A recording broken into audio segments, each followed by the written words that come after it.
அக்கா, நீங்க வந்ததுக்கு அப்புறம் பக்கத்து ஊர்ல இருந்து ஒருத்தர் இந்த கோயிலுக்கு வந்துட்டு இருக்காரு தெரியுமா? கோவில்னு இருந்தா பக்தர்கள் வந்துட்டு போவாங்க, அது சகஜம். இதே ஒரு பெரிய விஷயமா என்கிட்ட சொல்ற? இது பெரிய விஷயம்தான்க்கா. எப்பவுமே கோயிலுக்கு வராதவரு நீங்க வந்ததுக்கு அப்புறம் வராருன்னா அது பெரிய விஷயம் தானே. எனக்கு என்னமோ அவர் உங்களை பார்க்க தான் வராருன்னு தோணுது. உங்களுக்கு? அந்த மாதிரி எல்லாம் எதுவும் இல்ல, விடு. பரவாயில்ல, சொல்லுங்கக்கா, நான் யார்கிட்டயும் சொல்ல மாட்டேன். உனக்கு வாய் ரொம்ப ஜாஸ்தி தான் மல்லி. இங்க பாரு, இப்படியே நீ பேசிட்டு இருந்தா அப்புறம் நான் உன்கிட்ட பேசுறத நிறுத்திடுவேன். முதல்ல நீ தினமும் ஸ்கூலுக்கு போறதுக்கான ஏற்பாடை பாரு.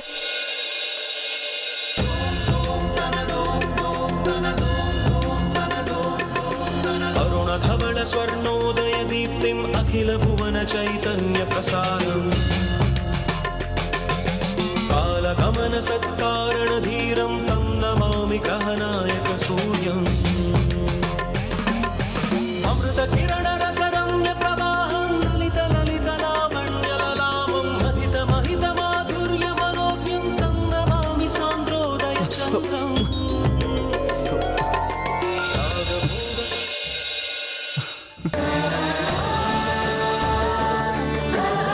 அக்கா, நான் சொன்னல அவர் இதோ இருக்காரு.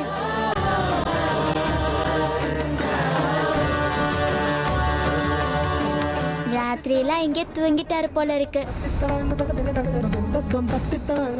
காலையில குளிரு, இதுல தண்ணி வேற. ஏந்திரனே ஏந்திரிக்க போறேன். நீங்க பண்றது நியாயமா இருக்கா? நீங்க அங்க படுத்திருக்கீங்கன்னு எனக்கு தெரியாது. இங்க எதுக்காக படுத்திருக்கீங்க? உங்களுக்கு வீடு இல்லையா? இருக்கே, ஆனா இப்பெல்லாம் வீட்டை விட்டு கோயில்ல வந்து தங்கிடலாமான்னு தோணுது. வீட்டுக்கு போக மனசே வர மாட்டேங்குது. மல்லி, கோலமாவு டப்பாவை கொண்டு வா. தோரணம் கட்ட மாயிலையை பறிச்சுட்டு வா. மல்லி, கோலப்பொடி டப்பாவும் மாயிலையும் எங்க இருக்கு?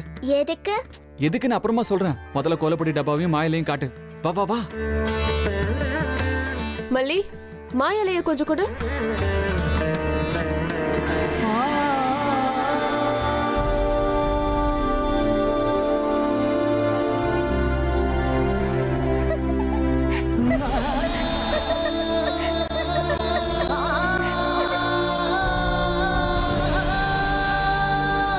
சிம்பிளா இருந்தாலும் ரொம்ப அழகா இருக்குங்க.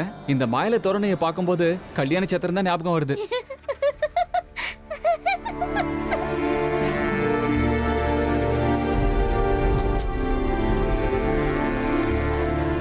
எனக்கு ஒரு 2 நிமிஷங்க உங்ககிட்ட நான் பேசணும். தயவு செஞ்சு என் பின்னாடி வராதீங்க. நீங்க சொல்றதெல்லாம் நான் செய்யறேங்க.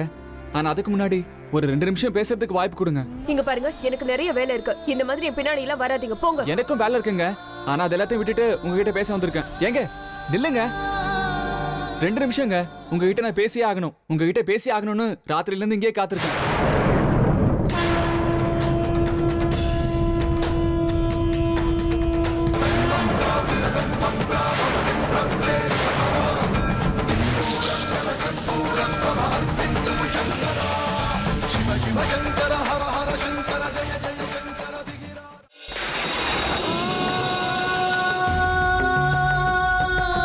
கடவுளே, அந்த மோதிரம் மட்டும் இல்லைன்னா என்னால மறுபடியும் நாக உருவத்துக்கு போக முடியாது.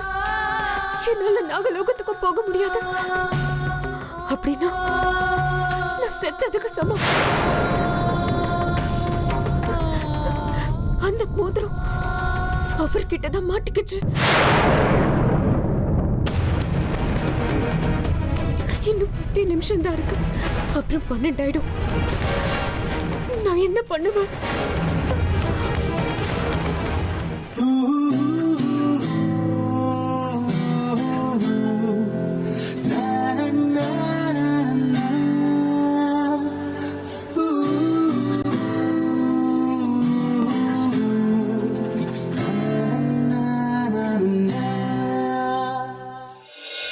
அர்ஜுன்,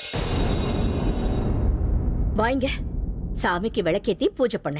பாட்டி 10 நிமிஷம் போயிட்டு வந்துடுறேன். 10 நிமிஷம் உன்னை விட்டா நாள் பூரா நீ வீட்டுக்கு வர மாட்டேன். வா, சாமிக்கு விளக்கேத்து. நீங்க என் ஸ்வீட் பாட்டி தானே, இப்படி போயிட்டு அப்படி வந்துடுறேன். நீ என் ஸ்வீட் பேராண்டி தானே, இப்படி வந்துட்டு அப்படி போ. வா பாட்டி. கையெடுத்து கும்பிடு. கையெடுத்து கும்பிடுன்னு.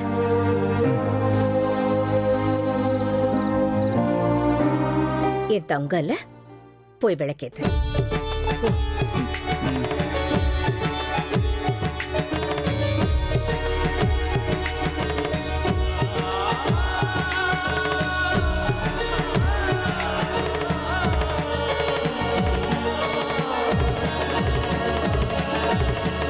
கடவுளே, என் பேரை அர்ஜுனனை நீதான்ப்பா காப்பாத்தணும். அவன் மேல எப்பவுமே உன் அருள் இருக்கணும்.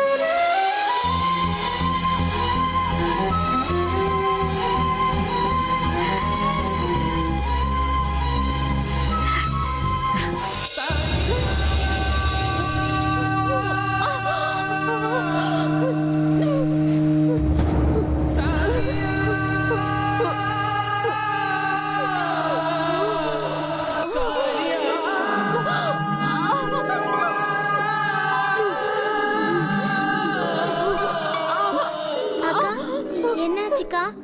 அக்கா என்னாச்சுக்கா உனக்கு? அக்கா என்னாச்சுக்கா உனக்கு? அக்கா அக்கா எழுந்திருக்கா. அக்கா இரு, நான் போய் தண்ணி கொண்டு வரேன். தாத்தா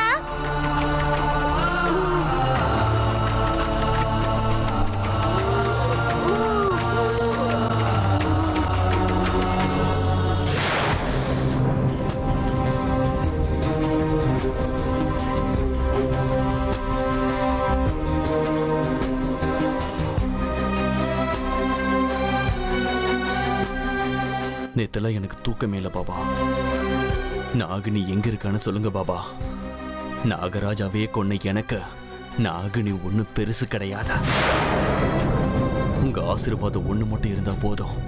அந்த நாகினி இந்த உலகத்திலே இல்லாத மாதிரி அவளை அழிச்சிருவேன். நேத்து நள்ளிரவுக்கு மேல நடுஜாமத்துல திக்சோச்சி யந்திரத்துல அந்த நாகராணிய அவளோட இருப்பிடத்தை கண்டுபிடிக்கிறதுக்காக யாகம் பண்ண. கண்ணுக்கு தெரியல, ஆனா அவளோட இருப்பிடத்தை கண்டுபிடிக்காம நான் விடமாட்டேன். நான் தோக்க மாட்டேன். அவ ரொம்ப பாதுகாப்பான இடத்துல ஒளிஞ்சுக்கிட்டு இருக்கா. அதனால தான் நான் செய்யற யாகம் எந்த விதமான பலனையும் கொடுக்க மாட்டேங்குது. என்னோட குறியிலிருந்து அவ தப்ப முடியாது. நானா அவளா? இப்ப என்ன பண்றது பாபா? அவ விசேஷமான இடத்துல இருக்கானே வச்சுப்போம். ஆனா அந்த இடம் எங்க இருக்குன்னு கண்டுபிடிக்க முடியாதா? இல்லனா தக்ஷக வனத்திலிருந்து கிளம்பி வந்த அந்த நாகினி எந்த பக்கம் போயிருப்பான்னு சொல்ல முடியாதா? உனக்குள்ள இருக்கிற பயமோ இல்ல அவளை கொல்லணுங்கிற வெறியோ தெரியல உன்னை இப்படி பேச வைக்குது ருத்ரா. ஆனா நீ உன்னை தெரிஞ்சுக்கோ, என்கிட்ட இருக்கிற சக்தியை இதுக்கு மேல பயன்படுத்த முடியாது. நான் செய்யற யாகத்துல ஏதாவது தவறு நேர்ந்தா எனக்கும் நான் இருக்கிற இடத்துக்கும் பேராபத்து வந்துடும். ஜெய் மகாகாளி. நீ எதுக்கும் பயப்படாத ருத்ரா. உன்னுடைய குடும்பத்தோட பாதுகாப்புக்கு நான் இருக்கேன். அந்த நாகராணியை தேடுற முயற்சியில வெற்றி நிச்சயம் நமக்கு தான் வரணும். தேடுறேன். அந்த நாகராணி எங்க இருக்கான்னு கண்டுபிடிக்கிறேன். தக்ஷக வனத்தை விட்டு வெளியேறிட்டான்னு சொல்ல தெரிஞ்ச எனக்கு அவ எங்க இருக்கா, என்ன பண்ணிக்கிட்டு இருக்கான்னு கண்டுபிடிக்கிறது எனக்கு கஷ்டம் இல்ல ருத்ரா. அந்த நாகராணி எங்க இருக்கா, எந்த ஊர்ல இருக்கா அப்படிங்கிற விஷயம் இன்னும் கொஞ்ச நேரத்துல நமக்கு தெரிஞ்சிடும் ருத்ரா. ஜெய் மகாகாளி.